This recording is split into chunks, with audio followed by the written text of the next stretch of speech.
حضور علیہ السلام کے فرامین میں سے ایک انتہائی اہم فرمان ہے، ان الحلال بین و ان الحرام بین۔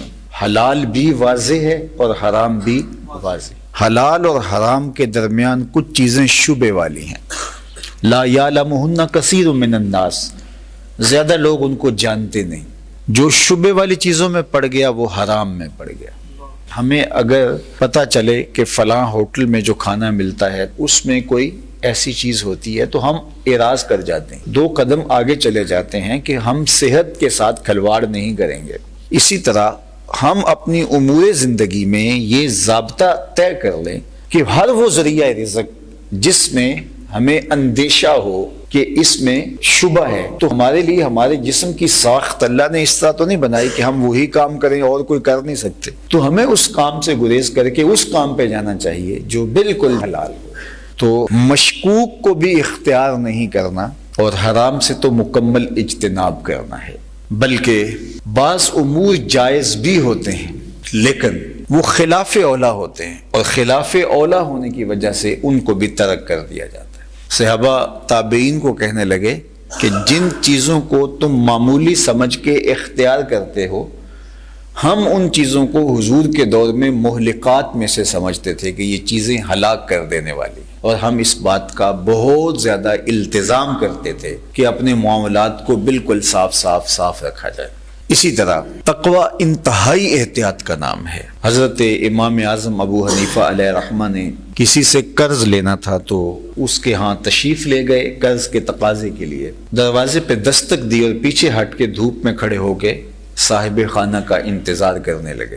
دھوپ بہت سخت تھی اور دیوار کا سایہ پڑ رہا تھا، تو کسی نے گزرتے ہوئے کہا کہ آپ سائے میں کیوں نہیں کھڑے ہو جاتے؟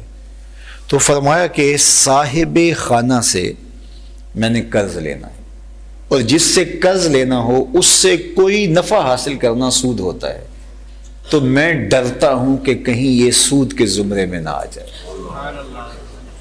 حالانکہ یہ اس قبیل کی چیز نہیں تھی، لیکن سکھلانے کے لیے یہ احتیاط۔ حضرت امام احمد بن حنبل، ان کے پاس ایک خاتون آئی مسئلہ پوچھنے کے لیے، میں سود کاٹتی ہوں اور بازار میں فروخت ہوتا ہے میرے ہاتھ کا کاٹا ہوا سود، اور کبھی ایسا ہوتا ہے کہ میں چاندنی راتوں میں سود کاٹ لیتی ہوں، اور اس طرح کبھی بادشاہ کی سواری گزرتی ہے تو آگے شمع لیے خادم چل رہے ہوتے ہیں تو ماحول میں روشنی بڑھ جاتی ہے، تو میں پھر وہاں بھی کاٹ لیتی ہوں۔ تو میں یہ پوچھنا ہے کہ وہ کاٹا ہوا سود جو بادشاہ کی سواری کے ساتھ چلتے ہوئے چراغوں کی روشنی میں کاٹا گیا ہوتا ہے، وہ میرے لیے کاٹنا جائز ہے؟ اور دوسرا کہ وہ رات کے جو چاندنی میں کاٹا گیا سوت اور دن کے اجالے میں جو کاٹا گیا سوت، اس کی کوالٹی میں تھوڑا سا فرق ہو سکتا ہے، اگرچہ میں کوشش کرتی ہوں، تو کیا میں اس کو مکس کر کے بیچ سکتی ہوں؟ تو امام احمد بن حنبل نے اس خاتون سے پوچھا کہ تمہارا تعارف کیا ہے؟ اس نے کہا کہ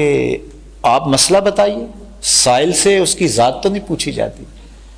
تو آپ فرمانے لگے کچھ مسائل ایسے ہوتے ہیں کہ سائل کی حیثیت سے مسئلے کی نوعیت بدلتی ہے، تمہیں بتانا پڑے گا تم کون ہو۔ تو اس نے کہا کہ میں بشر حافی کی ہمشیرہ۔ تو فرمایا خاتون تمہارے لیے جائز نہیں ہے۔ تو یہ احتیاطی امور ہوتے ہیں کہ جو بہت زیادہ احتیاط سے زندگی گزارنے کا درس دیتے ہیں۔ تو جن لوگوں نے اپنی زندگیوں کو رزق حلال کے حوالے سے بہت محتاط رکھا ہے، ایک تو اللہ نے ان کے وسیلہ رزق میں ان کے لیے برکت رکھی ہے، پیچیدگیاں بہت کم انہیں ہوتی ہیں، اور اس کے اثرات اولاد پر بہت سارے مرتب ہوتے ہیں، اولاد میں صالحیت پیدا ہوتی ہے۔ تو اپنے آپ کو اس طرح سے محفوظ کیا جائے کہ شبہ والی چیزوں کو بھی اختیار نہ کیا جائے۔